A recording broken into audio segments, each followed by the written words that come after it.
Nos encontramos hoy, amigo oyente, en el capítulo 23 del libro de Isaías, y hemos llegado a la última profecía o carga. Esta es la número 11 y es la última profecía. Como ya hemos visto, esta carga o profecía es un juicio o castigo, y estos han sido contra las naciones que rodeaban a Israel. Cada una de estas naciones representa o nos muestra algún gran principio o alguna filosofía o un sistema de Dios para juzgar.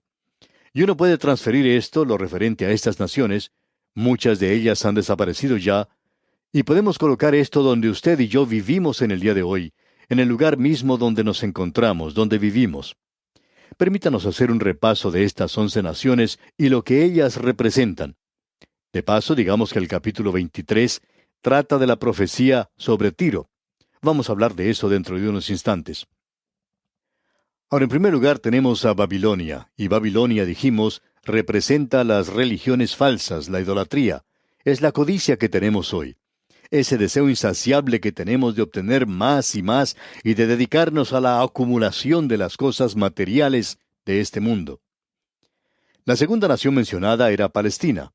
Esta representa la religión verdadera que llega a ser apóstata. Y en el día de hoy encontramos a muchas iglesias. Estas hasta repiten el credo de los apóstoles y también mencionan el Padre Nuestro. Uno pensaría que estas iglesias tienen una base sólida en la Biblia. Y luego uno descubre que están negando todo lo que se menciona allí. Están ahora ocupando un lugar muy apartado de lo que antes creían.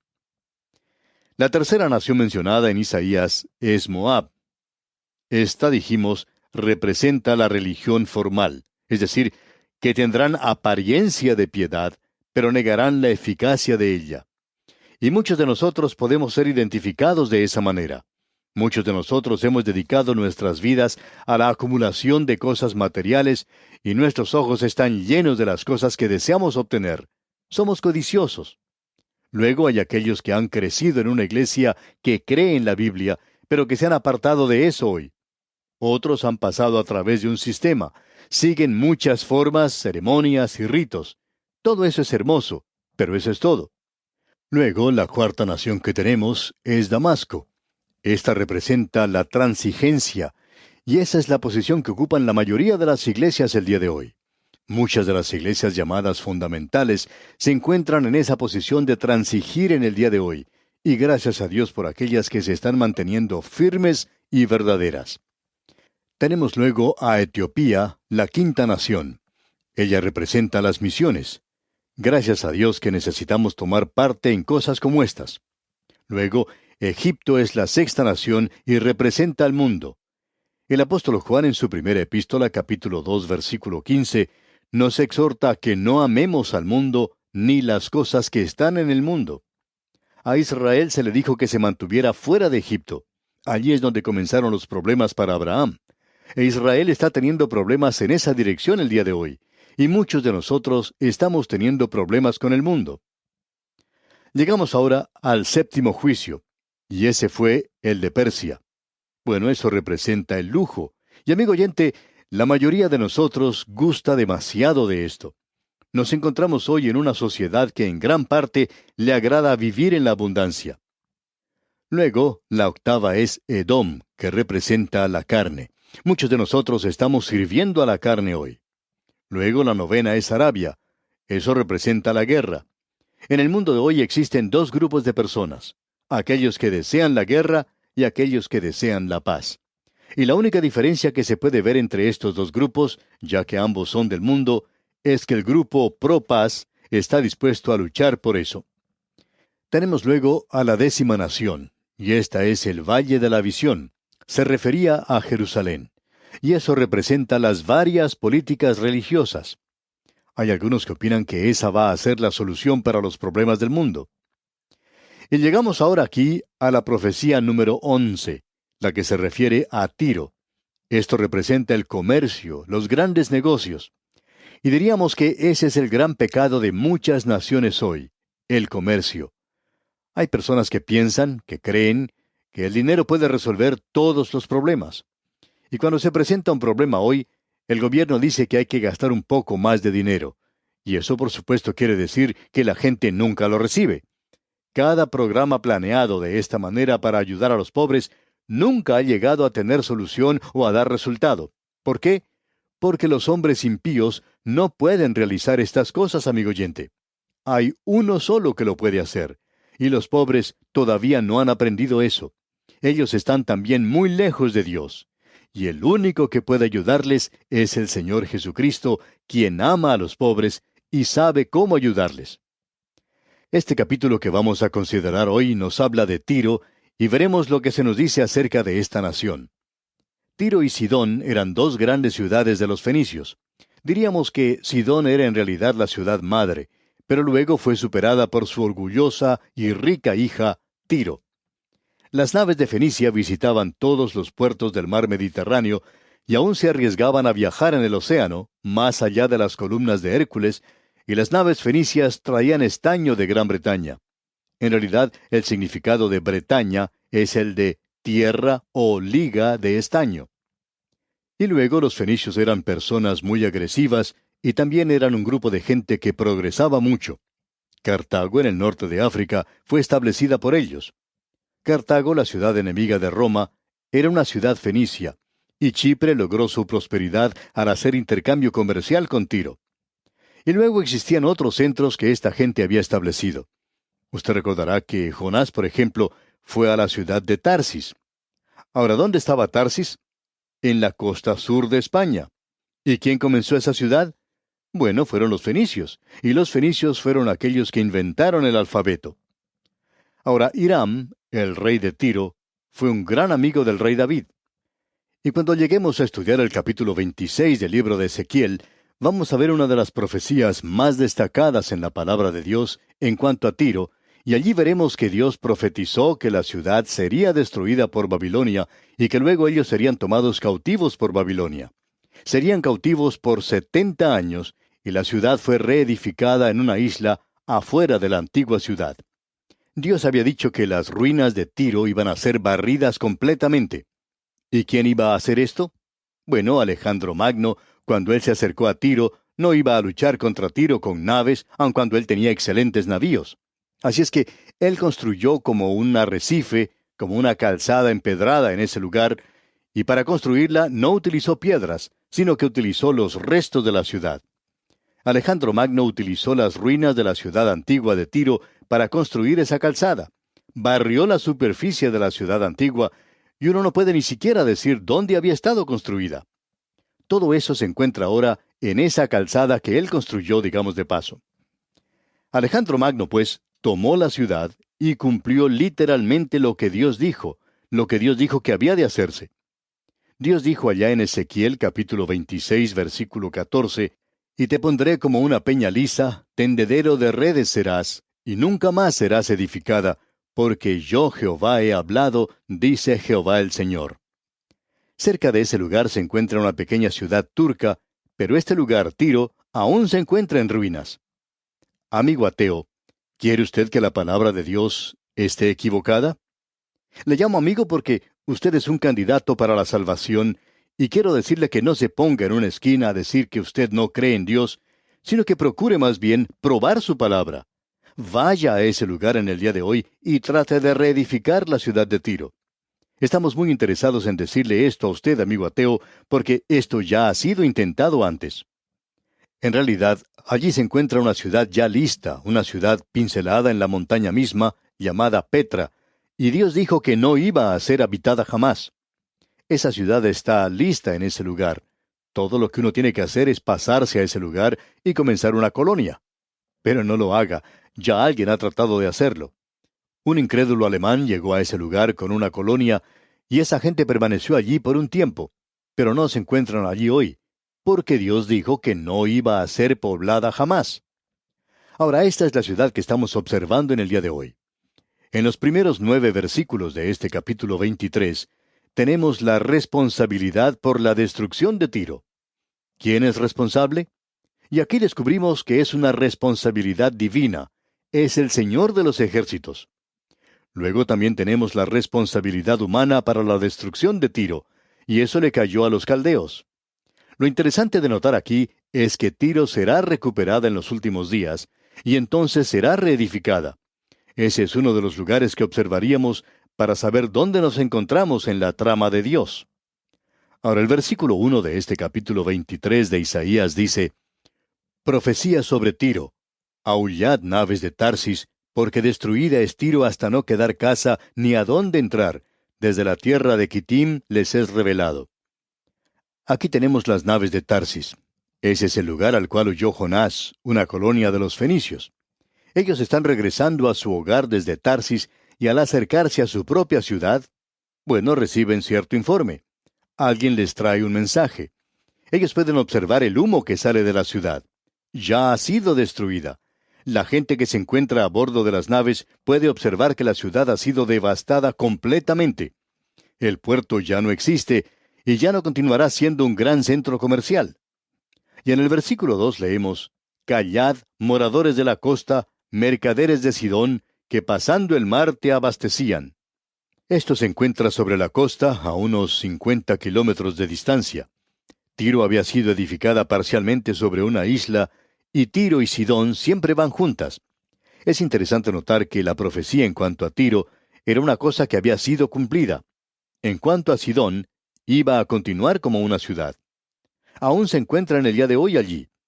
Ese lugar está siendo utilizado en la actualidad para cargar petróleo en los grandes tanqueros. Ahora el versículo 3 dice: Su provisión procedía de las sementeras que crecen con las muchas aguas del Nilo, de la mies del río. Fue también emporio de las naciones. Aquí se menciona la parte superior del río Nilo, y a la tierra que llevaban sus aguas y que luego inundaban a Egipto y hacían de esta nación algo fértil. Ahora, la riqueza de Egipto ha pasado a través del puerto de Tiro, y ésta ya ha llegado a su fin. Es decir, que ellos van a sufrir ahora una depresión. El versículo 4 dice: Avergüénzate, Sidón, porque el mar, la fortaleza del mar, habló diciendo: Nunca estuve de parto, ni di a luz, ni crié jóvenes, ni levanté vírgenes. Se sugiere aquí que la hija de Sidón es Tiro. Y para comenzar diremos que eso era correcto. Ahora el versículo 5 dice: Cuando llegue la noticia a Egipto, tendrán dolor de las nuevas de Tiro. Ahora la destrucción de Tiro arruina el comercio de Egipto. Y en el versículo 6 leemos: Pasaos a Tarsis, aullad, moradores de la costa. Es decir, que la caída de Tiro causa luto, una tristeza universal, aun para una colonia que se encuentra muy lejos sobre la costa azul, y muchas de esas personas huyeron a bordo de navíos cuando Nabucodonosor destruyó la ciudad. Algunos escaparon allí. Y en el versículo 7 leemos: ¿No era esta vuestra ciudad alegre con muchos días de antigüedad? Sus pies la llevarán a morar lejos. Un gran centro comercial es una ciudad donde también hay muchas cosas para diversión, porque allí se tienen esas cosas que son agradables para la carne. A los habitantes de Tiro se les sugiere que huyan lo más lejos posible, porque esa ciudad tan alegre ha llegado a su fin. Y en el versículo 8 leemos: ¿Quién decretó esto sobre Tiro, la que repartía coronas, cuyos negociantes eran príncipes, cuyos mercaderes eran los nobles de la tierra? Tiro era quien establecía esas colonias. Es por eso que se dice aquí que Tiro es la que repartía coronas. Gran Bretaña hizo lo mismo en nuestra época. Hong Kong, por ejemplo, era una colonia que pertenecía a la corona de Gran Bretaña, y era lo mismo en aquel día. No quiere decir aquí que ellos estaban eligiendo alguna reina de belleza, no estaban entregando coronas de esa manera en ese lugar. Y luego en el versículo 9 leemos: Jehová de los ejércitos lo decretó para envilecer la soberbia de toda gloria y para abatir a todos los ilustres de la tierra. Es decir, que Dios está diciendo aquí que Él fue quien determinó la destrucción de Tiro, y Él no pide disculpas por los arreglos que ha hecho. Así es que dice en el versículo 10, Pasa cual río de tu tierra, oh hija de Tarsis, porque no tendrás ya más poder. Es decir, que este río mencionado aquí es el río Nilo, y como el Nilo se desbordaba por sus orillas, la colonia de Tarsis ahora está libre de hacer las cosas como le plazca. Tiro ya no la puede controlar. Tiro ha caído. Ya no tiene más fortaleza. Y en el versículo 11 leemos: Extendió su mano sobre el mar, hizo temblar los reinos. Jehová mandó respecto a Canaán que sus fortalezas sean destruidas. ¿Ha notado usted esta triple descripción de Tiro? En el versículo 7 se la llama ciudad alegre. En el versículo 8 se la llama la ciudad que repartía coronas.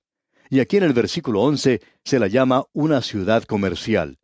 Y las tres cosas eran verdaderas. Ahora en el versículo 12 leemos, y dijo, no te alegrarás más, oh oprimida virgen hija de Sidón. Levántate para pasar a Kitim, y aún allí no tendrás reposo. Es decir que Tiro y Sidón sufrirían la misma cosa. ¿Y quién las iba a destruir? Bueno, Dios dice que Él será el responsable y que usará un instrumento. Leamos el versículo 13. Mira la tierra de los caldeos. Este pueblo no existía.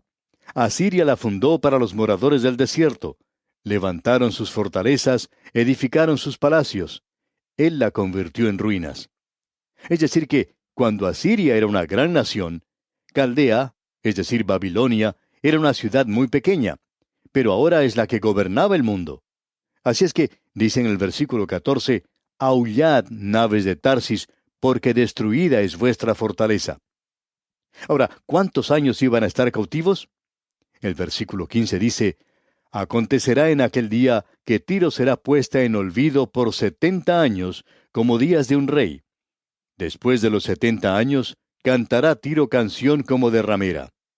Luego el versículo 17 agrega, y acontecerá que al fin de los 70 años visitará Jehová a Tiro, y volverá a comerciar, y otra vez fornicará con todos los reinos del mundo sobre la faz de la tierra. Se convertirá como una ramera del mundo. Y así es como Dios habla de los grandes centros comerciales. Ahora, en la primera parte del versículo 18 dice, pero sus negocios y ganancias serán consagrados a Jehová. Y avanzamos ahora a través de las edades y llegamos a los últimos días, a la época de la gran tribulación, cuando Tiro volverá a ser una gran ciudad y entrará al milenio, porque sus ganancias serán para los que estuvieren delante de Jehová, dice aquí. Es decir que ahora todo está dedicado para el Señor. ¡Qué cuadro el que tenemos aquí, amigo oyente! Ahora, en el capítulo 24 de Isaías se finaliza el juicio contra las naciones. Ahora todo ha sido consumado y todo se concentra en un punto, en la gran tribulación al fin de las edades, después que la iglesia haya sido quitada. Es necesario, por tanto, que tengamos presente el cuadro de las divisiones principales de Isaías, las cuales hemos mencionado en nuestros bosquejos al comienzo, ya que tenemos en los capítulos 1 al 35 el tema del juicio. Todo esto ha ido en aumento como una avalancha de nación a nación, y ahora llegamos al período de la gran tribulación. En los capítulos 13 al 23 vimos los juicios de Dios contra las naciones que rodeaban a Israel. Ahora del capítulo 24 al 35 tenemos una nueva sección. Vemos que el juicio es aún supremo, pero en los próximos capítulos de esta sección veremos que se refiere completamente al futuro. Hemos llamado a los próximos capítulos que tenemos ante nosotros el pequeño Apocalipsis, tal cual tenemos en el libro de Apocalipsis, la revelación. Vamos a señalar los puntos que tenemos aquí que son sobresalientes. Tenemos aquí la gran tribulación y el juicio mundial de parte de Dios. El primer versículo del capítulo 24 dice, He aquí que Jehová vacía la tierra y la desnuda, y trastorna su faz, y hace esparcir a sus moradores. La palabra tierra en este versículo viene de la palabra hebrea aretzen, que algunos consideran se refiere solamente a la tierra de Israel, otros al mundo entero. Creemos que en realidad esa palabra tiene un doble significado, y que nos habla de la tierra y del juicio que se acerca en la gran tribulación. Dios juzgará no solo la tierra, sino el mundo entero durante ese período. Notamos en los versículos 13 al 15 de este capítulo 24, que los santos de la tribulación son guardados a través del período de la gran tribulación. Vemos en esos versículos lo siguiente. Leamos los versículos 13 al 15. Porque así será en medio de la tierra, en medio de los pueblos, como olivo sacudido, como rebuscos después de la vendimia. Estos alzarán su voz, cantarán gozosos por la grandeza de Jehová. Desde el mar darán voces. Glorificad por esto a Jehová en los valles. En las orillas del mar sea nombrado Jehová, Dios de Israel. Es decir que el remanente será pequeño, y que ellos elevarán sus voces para glorificar a Dios. Bien, amigo oyente, vamos a dejar esto aquí por hoy. En este punto en particular, le sugerimos leer los versículos restantes de este capítulo 24 de Isaías, que será de gran ayuda para nuestro próximo estudio. Que las bendiciones del Señor le acompañen en todo instante, es nuestra ferviente oración.